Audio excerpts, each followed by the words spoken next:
नमस्कार प्यारे बच्चों, आपका हमारी इस ऑनलाइन क्लास में स्वागत है। तो प्यारे बच्चों, जैसा कि आप जानते हैं, कक्षा 8 के सामाजिक अध्ययन के पाठ्यक्रम को आगे बढ़ाते हुए भूगोल का हमने पहला लेसन कर लिया था और वो लेसन जो हमने 3 पार्ट में किया था। और आज जो है दूसरा लेसन हम करने वाले हैं, जिसका शीर्षक का टाइटल है भूमि, मृदा, जल, प्राकृतिक वनस्पति और वन्य जीव संसाधन। तो पहले अध्याय में हमने पढ़ा था संसाधन के बारे में कि संसाधन क्या होते हैं और किस प्रकार से उनका वर्गीकरण किया था। नवीकरणीय, अनवीकरणीय होते हैं, ठीक है। इस तरीके से प्राकृतिक संसाधन है, ठीक है, मानव निर्मित संसाधन है, मानव संसाधन है, ये सारी चीज़ें हमने पहले अध्याय में देख ली थी। अगर आपने अभी तक वो वीडियो नहीं देखा है तो हमारी इस वीडियो के डिस्क्रिप्शन में उस वीडियो का लिंक मिल जाएगा, उन तीनों वीडियोज़ का। और उससे पहले, आगे बढ़ने से पहले मैं आपसे एक रिक्वेस्ट करूँगा, अभी तक अगर आपने हमारे चैनल को सब्सक्राइब नहीं किया तो प्लीज़ यहाँ ये जो रेड कलर का सब्सक्राइब का बटन होगा उसको प्रेस कर लीजिए और ये घंटे के बटन को आप दबा दीजिए ताकि आने वाली सभी वीडियोज़ के नोटिफिकेशन आपको मिलते रहें। चलिए शुरू करते हैं। भूमि, मृदा, जल, प्राकृतिक वनस्पति और वन्य जीव संसाधन।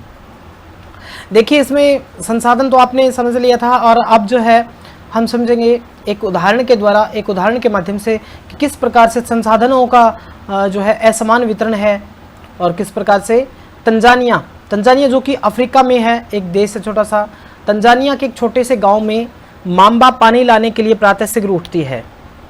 पानी लाने के लिए, घर में प्रयोग होने वाले पानी के लिए वो जल्दी उठती है और उसे बहुत दूर जाना पड़ता है और वह कुछ घंटों के बाद लौटती है। अर्थात पीने का पानी या घर में प्रयोग होने वाला पानी लाने के लिए उसको घंटों भर मशक्कत करनी पड़ती है या कुछ घंटे का रास्ता तय करना पड़ता है।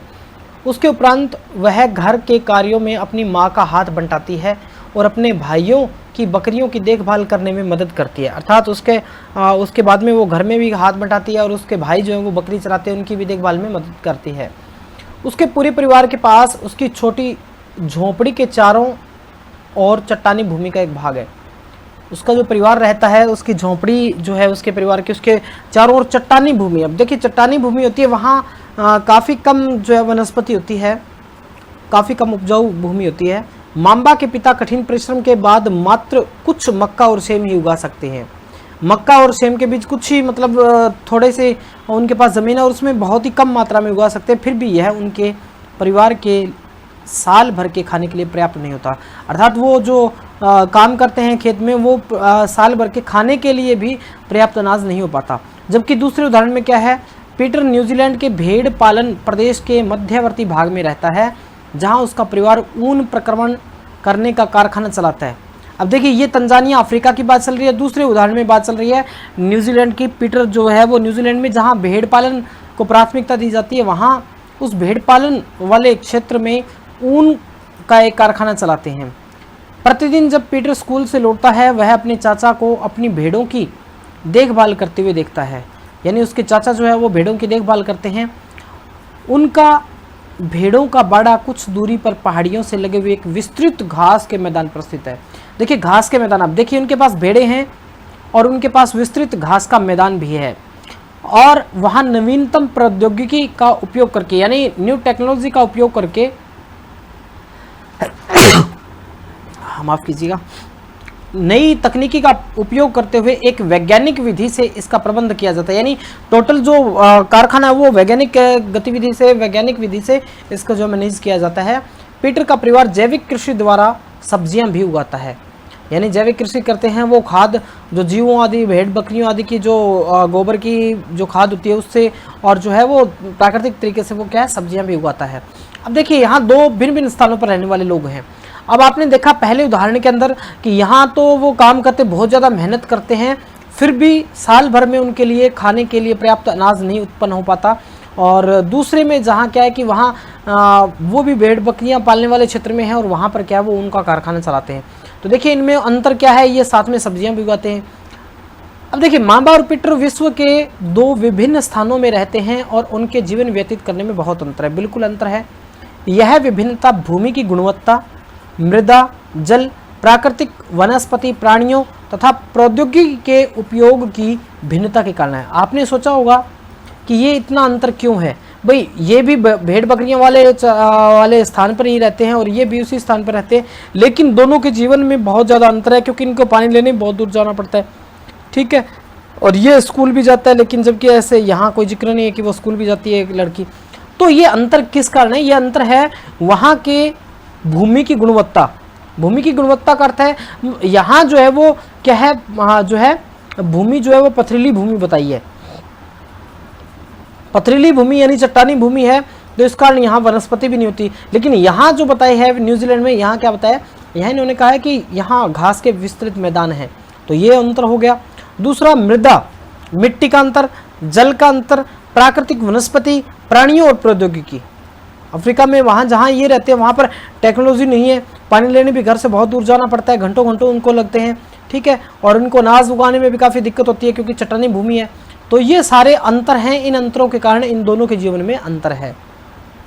इन स्थानों का एक दूसरे से भिन्न होने का मुख्य कारण इस प्रकार के संसाधनों की उपलब्धता है, यानी कि दोनों जगह जो एक जैसे संसाधन उपलब्ध नहीं है, इस कारण ये अंतर है। तो देखिए यहाँ आप देखेंगे, क्या आप जानते हैं विश्व की 90% जनसंख्या भूमि क्षेत्र के 30% भाग पर ही रहती है, शेष 70% भूमि पर या तो विरल जनसंख्या या फिर निर्जन है।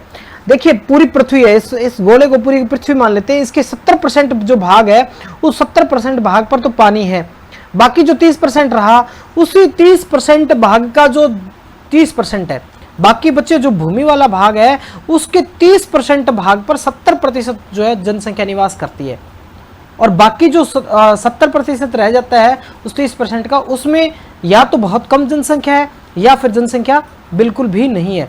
जैसे अगर हम बात करें, बात करें राजस्थान के कॉन्सेप्ट की बात करें तो यहाँ क्या है, देखिए एक तो जैसे हनुमानगढ़ जिले की बात करें या फिर आप यूपी की बात करें, हरियाणा की बात करें, तो यहाँ की जनसंख्या घनत्व जो बहुत ज़्यादा है, यहाँ मतलब जनसंख्या घनत्व का है, मतलब थोड़ी सी जगह में बहुत ज़्यादा लोग रहते हैं। लेकिन अगर आप बात करें जैसलमेर की, तो वहाँ क्या है, वहाँ जनसंख्या घनत्व बहुत ही कम है, एरिया बहुत बड़ा है, लेकिन वहाँ निवास करने वाले प्रति वर्ग किलोमीटर के हिसाब से मात्र 17 लोग होते हैं।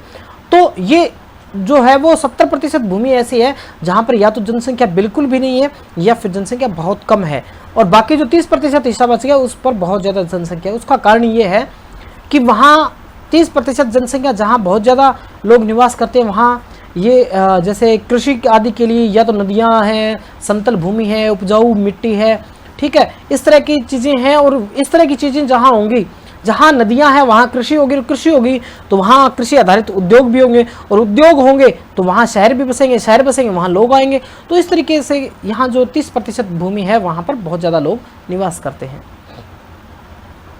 देखिए भूमि संसाधन के बारे में पढ़ेंगे आज का हमारा मेन जो है संसाधन जो है भूमि है, तो बारी बारी करके पढ़ेंगे हम। और भूमि संसाधन क्या है, सभी महत्वपूर्ण प्राकृतिक संसाधनों में भूमि भी शामिल है। भूमि भूपृष्ठ के कुल क्षेत्रफल का लगभग 30% भाग भूमि है। पूरी जो पृथ्वी है उसके ऊपर 70%, लगभग 71% पानी है, और लगभग 29% जो है वो भूभाग है जिस पर कोई काम हो सकता है, या फिर भूमि का भाग है वो 30% है, बाकी पर 70% पर पानी है। यही नहीं, इस थोड़े से प्रतिशत के भी सभी भाग आवास योग्य नहीं है। अब आप देखेंगे कि पृथ्वी जो है वहाँ पर सारे हैं, पर्वत भी हैं, पठार भी हैं, ठीक है, नदियाँ भी हैं, ऐसे झीलें भी हैं, रेगिस्तान भी है, समतल मैदान भी है। तो बहुत सारे जो 30% भूमि बसती है, प्रतिशत भाग बसता है 30%, इसमें सभी प्रकार के जो भूमि है तो सारे के ऊपर तो व्यक्ति निवास नहीं कर सकता।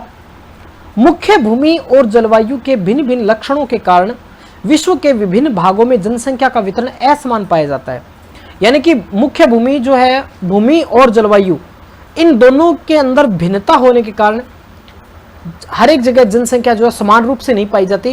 कहीं जनसंख्या बहुत ज़्यादा होती है और कहीं जनसंख्या बहुत कम होती है। अगर आप भारत की बात करें तो जो गंगा नदी और इसकी सहायक नदियों के आसपास का जो क्षेत्र है वहाँ पर आप देखेंगे तो बहुत ज़्यादा भीड़ है, वहाँ पर जनसंख्या घनत्व बहुत ज़्यादा है। क्योंकि वहाँ की जलवायु, वहाँ का रहन सहन और वहाँ जो है आय के साधन आदि बहुत ज़्यादा है, इस कारण से वहाँ जो है जनसंख्या ज़्यादा निवास करती है। जबकि आप देखेंगे कि दूर दराज के क्षेत्र हैं, पहाड़ी क्षेत्र हैं, या फिर जो रेगिस्तानी क्षेत्र हैं जैसे राजस्थान का जैसलमेर है, या फिर यूँ कहें कि हिमालय पर्वत जो है, वहाँ जनसंख्या बहुत कम है। क्योंकि वहाँ जो जीवन के लिए आवश्यक उपयोगी चीज़ें जो होती है वो तो या तो बहुत कम उपलब्ध हैं, या फिर उपलब्ध नहीं है, इस कारण से वहाँ जनसंख्या या तो बिल्कुल भी नहीं है या फिर बहुत कम है। मुख्य भूमि और जलवायु के भिन्न भिन्न लक्षणों के कारण विश्व के विभिन्न भागों में जनसंख्या का वितरण असमान पाया जाता है। उबड़ खाबड़ स्थलाकृति, पर्वतों की तीव्र ढाल, जलाक्रांत संभावित निम्न क्षेत्र, मरुस्थल क्षेत्र एवं सघन वन क्षेत्र सामान्यतः विरल अथवा निर्जन है। जैसे उबड़ खाबड़ वाली स्थलाकृति होती है, वहां पर जनसंख्या नहीं पाई जाती। पर्वतों की ढाल है, वहां पर जनसंख्या निवास नहीं कर सकती। जल आक्रांत जो संभावित क्षेत्र होते हैं, जहां बाढ़ आदि का खतरा ज्यादा रहता है, जो नीचे क्षेत्र हैं जहां पर जल्दी जल भराव होता है, वहां पर जनसंख्या नहीं पाई जाती। मरुस्थल क्षेत्र है, वहां पर जनसंख्या कम पाई जाएगी। और सघन वन है, जहां बहुत गहरे वन है, वहां भी जनसंख्या कम पाई जाती है या जनसंख्या नहीं पाई जाती। उर्वर मैदानों और नदी घाटियों में कृषि के लिए उपयुक्त भूमि उपलब्ध है। उर्वर मैदान जो उपजाऊ मैदान है और नदी घाटियों का जो क्षेत्र है, नदियों के आसपास का क्षेत्र है, वहां उपयुक्त भूमि उपलब्ध है, इसलिए ये स्थान विश्व में सघन बसे हुए क्षेत्र है। सघन का अर्थ है यहाँ जनसंख्या बहुत ज्यादा है, भीड़ भाड़ वाली जनसंख्या यहाँ बड़ी ज्यादा है। आप विश्व में कहीं भी देख लीजिए, जहाँ नदियां हैं और जहाँ समतल मैदान है, वहां जनसंख्या ज्यादा निवास करती है।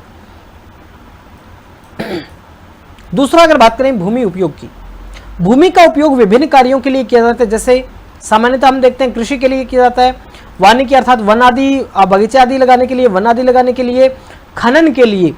जैसे खनन का माने तो मिट्टी का प्रयोग भी खनन में आता है। जैसे बहुत बड़े बड़े टीले हैं, वहाँ से मिट्टी जो है उठा करके जहाँ ज़रूरत है वहाँ ले जाई जाती है। या फिर या आप ये कहें कि खनन जहाँ जैसे हमारी जो चिनाई वगैरह होती है, इसके अंदर हम सीमेंट वगैरह और जो मिट्टी रेत वगैरह यूज़ करते हैं, वो भी क्या खनन से होती है, जो नदियों के अंदर है, या फिर पहाड़ों का जो पत्थर है वो उनका खनन करते हैं।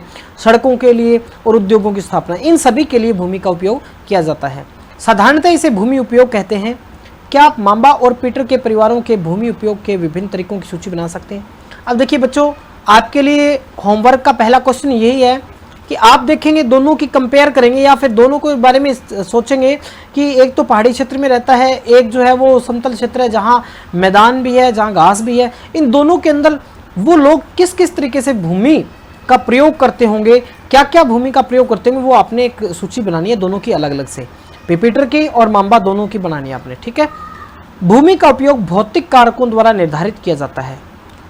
फिजिकली जो पार्ट्स होते हैं उनके द्वारा होता है। जैसे स्थलाकृति की भूमि का उपयोग कैसे होगा? एक तो स्थल की आकृति कैसी है, समतल है, पहाड़ी है, पठारी है, उबड़ खाबड़ है, किस प्रकार की भूमि है, वो जिस प्रकार की भूमि होगी उसी प्रकार से उसका उपयोग किया जाएगा। मृदा है, मिट्टी वहाँ कैसी है। अगर आप जैसलमेर की बात करें, रेतीली मिट्टी है, वहाँ उपजाऊ कम उपजाऊ है, तो वहाँ कृषि आदि नहीं हो पाती, बहुत ही कम होती है, वर्षा नहीं होती। इस कारण जलवायु है, जलवायु भी वर्षा आदि न होना या अत्यधिक गर्मी या अत्यधिक सर्दी होना, तो इस कारण भी वहाँ जो है वो प्रभावित हो सकता है, तो भूमि का उपयोग प्रभावित हो सकता है। खनिज अगर कहीं है तो वहाँ भी भूमि का उपयोग जो खनन आदि के अंदर या खुदाई आदि करके, जैसे झारखंड में देखेंगे तो वहाँ कोयला आदि है, ठीक है, तो ऐसे में वहाँ खुदाई करके जो खान वगैरह है वहाँ से कोयला आदि निकाला जाता है, ठीक है। ऐसे ही उधर असम की बात करें तो वहाँ तेल के जो कारखाने, तेल के जो भंडार हैं ज़मीन में, तो वहाँ खनिज है, तो इसलिए उस भूमि का प्रयोग और ज़्यादा बढ़ जाता है। और जल की उपलब्धता, जल अगर है तो वहाँ बहुत ज़्यादा संभावनाएं रहती है उसके उपयोग की, सदुपयोग की, और जहाँ जल की कमी है वहाँ पर उसका उपयोग जो है बहुत कम किया जाता है, जैसे जैसलमेर और आप उत्तर प्रदेश का देख सकते हैं। मानवीय कारक जैसे जनसंख्या और प्रौद्योगिकी भी भूमि उपयोग प्रतिरूप के महत्वपूर्ण निर्धारक है। भूमि का उपयोग कैसा रहेगा, कैसा होगा, उसको कितना अच्छा प्रयोग हो सकता है, वो निर्भर करता है वहाँ पर जनसंख्या कितनी है और वहाँ पर टेक्नोलॉजी कितनी संभव है या टेक्नोलॉजी का कितना प्रयोग किया जा रहा है, उसके आधार पर भी संभव हो पाता है। स्वामित्व के आधार पर भूमि को निजी भूमि और सामुदायिक भूमि में बांटा जा सकता है। स्वामित्व यानी मालिकाना हक के आधार पर अगर देखें तो भूमि दो प्रकार की होती है, एक निजी जो किसी व्यक्ति विशेष की होती है, और दूसरी सामुदायिक भूमि जिस पर पूरे समुदाय का अधिकार होता है। सामुदायिक भूमि की बात करें तो जैसे वो जो मैदान होते हैं घास चराने के लिए, गोचर भूमि होती है, वो सामुदायिक होती है। वहाँ पर जैसे पशु वगैरह चराने के लिए होती है, गाँव का जोहड़ है, बस स्टैंड है, ये क्या सामुदायिक है। तो भूमि जो है सामुदायिक भूमि और निजी भूमि दो प्रकार की होती है स्वामित्व के आधार पर। निजी भूमि व्यक्तियों के स्वामित्व में होती है, जबकि सामुदायिक भूमि समुदाय के स्वामित्व में होती है। समुदाय अर्थात पूरे जनमानस के जितने लोग होते हैं वहाँ निवास करने वाले सभी के प्रयोग के लिए होती है। सामान्य रूप से इसका उपयोग समुदाय से संबंधित व्यक्तियों के लिए किया जाता है, जैसे चारा, फलों, नट और औषधियाँ, बूटियों को एकत्रित करना। इस सामुदायिक भूमि को साझा संपत्ति संसाधन भी कहते हैं। यानी साझा संपत्ति संसाधन किसे कहते हैं? जो सामुदायिक भूमि होती है जिस पर पूरे समुदाय का हक होता है उसको कहते हैं। जनसंख्या और उनकी मांग सदैव बढ़ती रहती है, लेकिन भूमि की उपलब्धता सीमित है। देखिए, जनसंख्या भी बढ़ रही है, लोगों की मांग भी बढ़ रही है, लेकिन भूमि तो उतनी ही है। स्थान के अनुसार भूमि की गुणवत्ता में अंतर होता है। स्थान के अनुसार, एक तो दिल्ली में अगर आप देखें स्थान बहुत ज़्यादा कीमत है, और एक आप जैसलमेर में देखें, दोनों में बहुत अंतर है। क्योंकि वहाँ उपलब्ध जनसंख्या, उनकी मांग, उनके उपयोग आदि के आधार पर अंतर है दोनों जगह में। लोगों ने सामुदायिक भूमि पर व्यापारिक क्षेत्र बनाने, नगरीय क्षेत्रों में घर बनाने और ग्रामीण क्षेत्रों में कृषि योग्य भूमि का विस्तार करने के लिए अनधिकृत हस्तक्षेप करना शुरू कर दिया है। देखिए, लोगों ने सामुदायिक भूमि पर व्यापारिक क्षेत्र बना दिए, कहीं फैक्ट्री लगा दी, कहीं कुछ बना दिया, कहीं कुछ बना दिया। नगरीय क्षेत्र है, वहाँ पर घर बनाने से वहाँ की जो जगह है वो कम पड़ने लगी है। ग्रामीण क्षेत्रों में कृषि योग्य भूमि का विस्तार करने के लिए जो अनधिकृत रूप से लोगों ने हस्तक्षेप करना शुरू कर दिया है। आज भूमि उपयोग प्रतिरूप में व्यापक परिवर्तन हमारे समाज में सांस्कृतिक परिवर्तनों को दर्शाते हैं। हमारे ये सारी जैसे जैसे आवश्यकताएं बढ़ रही है, वैसे वैसे मनुष्य के कल्चर में, संस्कृति में भी परिवर्तन आ रहा है। वर्तमान में कृषि और निर्माण संबंधी गतिविधियों के प्रसार के कारण निम्नीकरण, भूस्खलन, मृदा अपरदन, मरुस्थलीकरण पर्यावरण के लिए प्रमुख खतरा है। ये सारी चीजें जो हैं वो पर्यावरण के लिए खतरा है। कैसे है? कौन कौन से खतरे हैं? एक तो भूमि निम्नीकरण अर्थात उसकी उपजाऊ जो शक्ति है वो कम हो रही है। भूस्खलन, भूमि के जो ऊपरी परत है उसका पानी के साथ बह जाना, या फिर इधर उधर जो भूमि की जो ऊपरी परत है उसका सरकना है। मृदा का अपरदन है, मिट्टी का उड़ना, मिट्टी का जो पानी के साथ बह जाना अपरदन जो कहलाता है वो। और मरुस्थलीकरण, ये सारे के सारे जो है वो एक खतरा बने हुए हैं वर्तमान में वातावरण के लिए, पर्यावरण के लिए। अब यहाँ देखिए बच्चों, 4 चित्र आप देख रहे हैं। पहला चित्र है जिसमें किसान है, इधर एक व्यक्ति जो है बकरियां चरा रहा है, ठीक है, इधर झोपड़ियां है, इधर फसल है, ठीक है। ये एक सामान्य जीवन था। उसके बाद में जैसे जैसे मनुष्य की आवश्यकताएं बढ़ी तो देखिए ये इन दोनों चित्रों में अंतर देखेंगे। यहाँ जो मवेशी आदि हैं वहाँ पर देखिए ट्रैक्टर चल रहा है, और जहाँ जहाँ झोपड़ी थी वहाँ झोपड़ी की जगह क्या है? वहाँ झोपड़ी की जगह जैसे आप देख रहे हैं ये बिजली के खंभे हैं, मकान बने हुए हैं, इधर भी ये मकान बने हुए हैं, ठीक है, ये अंतर है। फिर व्यक्ति की जो मांगे हैं वो बढ़ी, आवश्यकताएं बढ़ी, तो इस करके शहर बस गए। देखिए ये जो मकान था ये मकान अपनी जगह, यहाँ पर देखिए रोड बन गए हैं, स्ट्रीट लाइट है। और ये जो खेत था ना, यहाँ पर बहुत ही कम खेत रह गया, बाकी जो रोड वगैरह बन गए हैं। जो यहाँ ट्रैक्टर था वो कारों में, बसों में, ट्रकों में तब्दील हो गया। और ऐसे करके आप यहाँ चौथे चित्र में देखेंगे तो देखिए जहाँ एक मकान था, जहाँ झोपड़ी थी वहाँ मकान बना, एक मकान के आसपास मकान बने, और यहाँ फिर क्या फ्लैट बन गए। और यहाँ जो शुरू में एक किसान था वहाँ देखिए धीरे धीरे बढ़ते बढ़ते कितनी वाहनों की भीड़ आदि बढ़ गई है। तो ये भूमि उपयोग में समय के अनुसार ये परिवर्तन हुए हैं। समय के अनुसार जैसे जैसे मांगे बढ़ती गई वैसे वैसे ये सारी चीज़ें बढ़ती गई हैं। तो इस तरीके से ये जो परिवर्तन आ गए, और ये परिवर्तन क्या है, आज पर्यावरण के लिए काफ़ी जो है काफ़ी हद तक जो है खतरा बने हुए हैं। आगे अगर हम बढ़ते हैं, थोड़ा सा चैप्टर रहता है हमारा भूमि संसाधन का संरक्षण। देखिए ये भूमि जो है इसका संरक्षण करना अनिवार्य है। अगर संरक्षण नहीं करेंगे तो फिर आने वाली पीढ़ियों के लिए दिक्कतें बढ़ जाएंगी। बढ़ती जनसंख्या तथा इसकी बढ़ती मांगों के कारण वन भूमि और कृषि योग्य भूमि का बड़े पैमाने पर विनाश हुआ है। बिल्कुल हुआ विनाश, जैसे हमने देखे ऊपर प्रयोग देखे। इससे इस प्राकृतिक संसाधन के समाप्त होने का डर पैदा हो गया है। भाई इस तरह से जनसंख्या आदि बढ़ती गई, उनकी मांगे बढ़ती गई, तो फिर रहने के लिए जगह भी नहीं रहेगी। खाने पीने की तो बात दूर की बात है, रहने के लिए जगह नहीं रहेगी। इसलिए विनाश की वर्तमान दर को अवश्य ही रोकना चाहिए। वन रोपण हमें करना चाहिए, भूमि उद्धार हमने करना चाहिए, भूमि का संरक्षण करना चाहिए। रासायनिक कीटनाशकों और उर्वरकों के विनियमित उपयोग तथा अतिचारण पर रोक लगानी चाहिए। अतिचारण, अत्यधिक पशुओं के चारण आदि से जो है भूमि जो है उपजाऊ शक्ति और ऊपर का जो मिट्टी है वो प्रदन हो जाता है। और अत्यधिक रासायनिक जो कीटनाशक जो स्प्रे वगैरह हम प्रयोग करते हैं उसके कारण भी जो है, और जो विभिन्न प्रकार की केमिकल युक्त खाद प्रयोग करते हैं उसके कारण भी हमारी भूमि जो है वो नष्ट हो रही है। इसलिए हमें इन सभी चीज़ों पर रोक लगा करके और भूमि के लिए संरक्षण करने के लिए हमें कुछ और तरीके जो हैं वो अपनाने चाहिए। तो प्यारे बच्चों, उम्मीद आपको समझ में आऊगा। काफ़ी लंबी क्लास हो गई है और एसएस काफ़ी लंबा चौड़ा ये सब्जेक्ट आपका रहेगा, तो इसमें सब्जेक्ट काफ़ी आपका जो सिलेबस है वो लंबा है, इसलिए थोड़ा सा आपको शांतिपूर्वक तरीके से वेट करना है और आराम से इसको पढ़ना है। आप कोशिश करते रहिए, दिन में एक दो वीडियो डालते रहेंगे।